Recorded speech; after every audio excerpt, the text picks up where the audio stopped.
राज कार्यों में नियुक्त रहते हुए यदि ईमानदारी, सत्य, परोपकार, न्याय ये जीवन का हिस्सा है, सेवा जीवन का हिस्सा है, तो आपके घर में श्री आई है, श्री।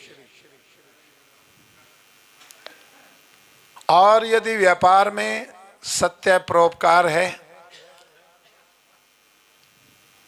ईमानदारी है, स्वच्छता है, निर्मलता है, तो वहां से प्राप्त होती है लक्ष्मी।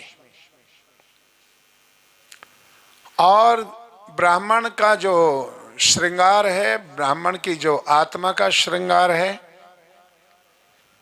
वो है विद्या। विद्या से जो ब्राह्मण को प्राप्त होता है वो है उसका ऐश्वर्य। इसलिए ब्राह्मण को ऐश्वर्यवान गिना है। ब्राह्मण को धनी नहीं माना, ऐश्वर्य, क्योंकि वो ज्ञान की प्राप्ति कराने वाली विद्या का उसने पठन पाठन किया, साधक बना, और आगे अज्ञान, अविद्या, अभाव, अत्याचार, अन्याय ये समाज में से मिटाने वाली विद्या का प्रचार प्रसार करके ब्राह्मण को जो दक्षिणा में मिलता है वो उसका ऐश्वर्य है। तो यदि धन कमाया तो समझो विनाश के बीज बोए, क्योंकि धन तो सबसे ज्यादा। एक बार मैं एक यूनिवर्सिटी में प्रवचन देने के लिए गया, तो यूनिवर्सिटी का कॉलेज था। अंत में व्याख्यान के बाद मैंने बच्चों से पूछा, बेटा कोई सवाल यदि, प्रश्न यदि है, कोई क्वेश्चन, क्वेरी है तो यू कैन आस्क मी। तो एक बालक ने हिम्मत की पूछने की, क्वेश्चन पूछने की। तो मुझे अच्छा लगा, मैंने कहा पूछो बेटा। तो उसने जो सवाल पूछा आप भी जवाब देना उसका।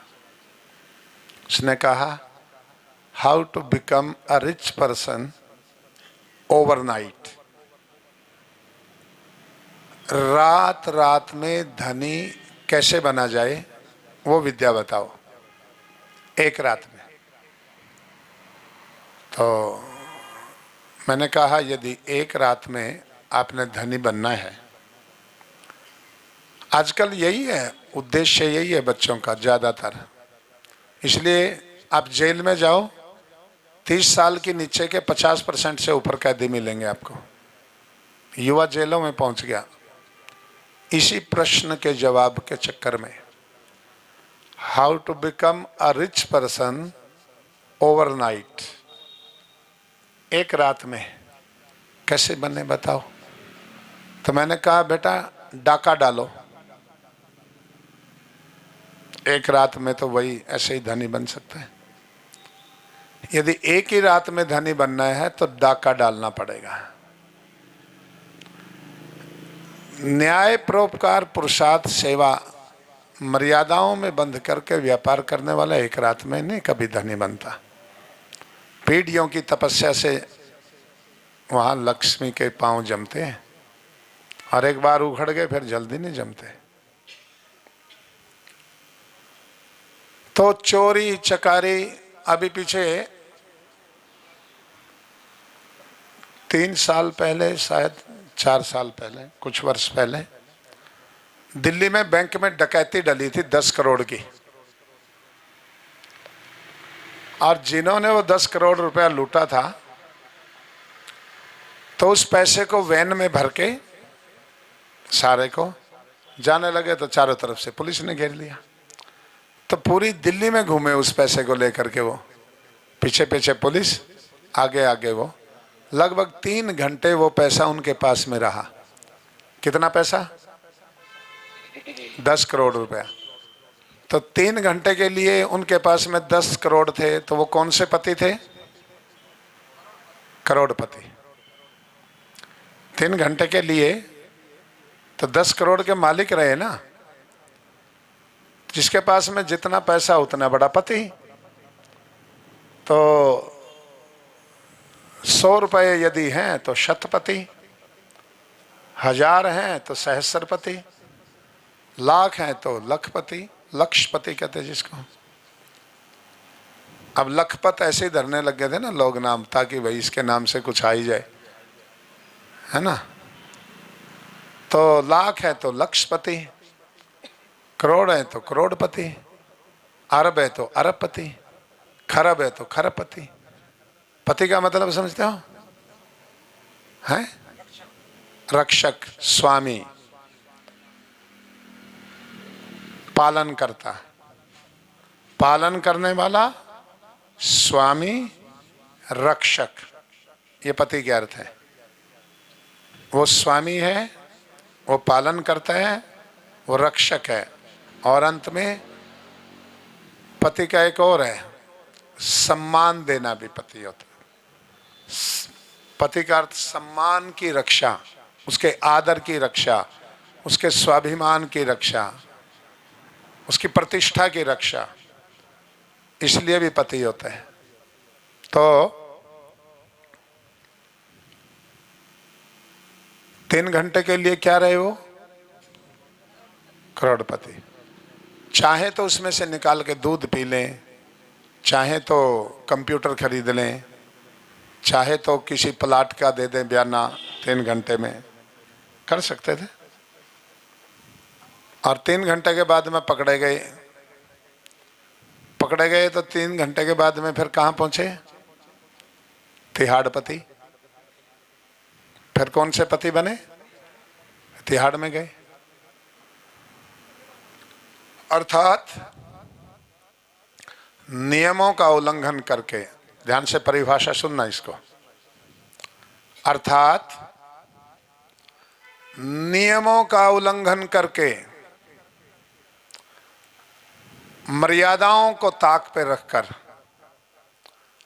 अन्याय पूर्वक, बलात्कार पूर्वक, छल पूर्वक, बल पूर्वक, धोखा धड़ी, छल कपट, हेरा फेरी, चोरी चकारी, रिश्वतखोरी, इससे यदि आप करोड़पति बन गए, बच्चों उठो वहां से, यहां आके बैठो, सारे वहां से उठो, मेरी तरफ मुंह करके बैठे थे। सर्वे है उत्तिष्ठा, सर्वे उत्तिष्ठा, उपविशतु अत्र,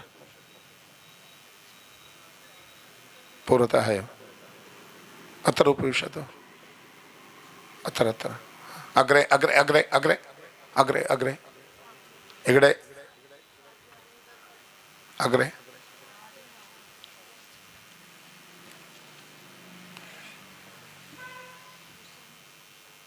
ममाभिमुखं तिष्ठता।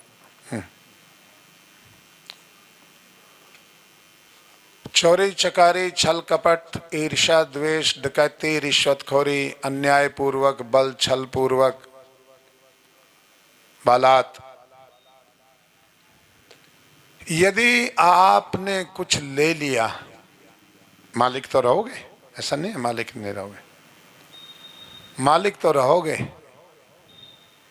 पर जब पकड़े जाओगे तो कहां जाओगे? जेल में जाएंगे। इसलिए महर्षि मनु ने एक घोषणा की बहुत विशेष,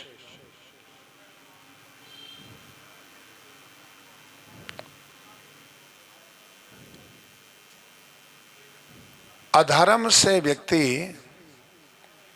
एक बार बढ़ता है, अधर्मेण एधते तावत, अधर्म से बढ़ता तो है एक बार तो। जैसे आज रात को कोई 10 करोड़ का डाका मार ले तो 1 घंटे में करोड़पति बन गया, बढ़ गया ना। कोई दूध में 5 लीटर दूध में 5 लीटर पानी मिला लिया तो बढ़ गया था, 250 की बजाय 500 रुपए का बिकेगा, 250 रुपए बढ़ गए, एकदम तो बढ़ता है। 3 जगह अधर्म की जीत होती है, चौथी जगह हार जाता है। ऐसा नहीं है कि अधर्म जीतता नहीं, असत्य जीतता नहीं, झूठ बहुत। ये नीचे कोर्ट से लेकर के सुप्रीम कोर्ट तक 90% मुकदमे तो झूठे ही जिताए जाते हैं,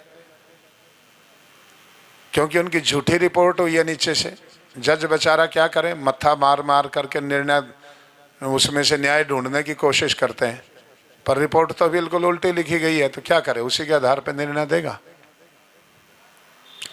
तो झूठ, अधर्म, अन्याय, अत्याचार, 3 मोर्चों पर जीतता है। अधर्मेण एधते तावत, अधर्मेण एधते यावत, ततो भद्राणि पश्यति, ततः स पतनान जयति। 3 काम करता है अधर्मी। अधर्म के फल 3 हैं।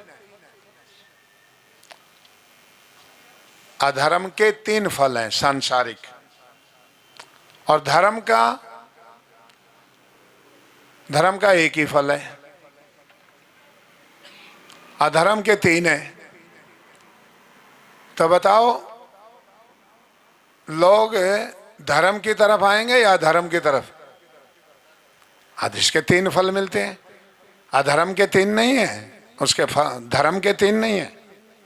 धर्म का तो एक ही फल है और अधर्म के 3 है। तो इसलिए दुनिया अधर्म की तरफ भागी जा रही है। पर वो चौथे मोर्चे पे अधर्म हार जाता है, धर्म जीत जाता है। कैसे? अधर्मेण एधते यावत, जब तक अधर्म से बढ़ता है, ततो भद्राणि पश्यति, सब कुछ अच्छा अच्छा लगता है। आज एक नंगड़ भुक्खड़ चोर उचक्का एमएलए का, एमपी का टिकट लेके आ जाओ,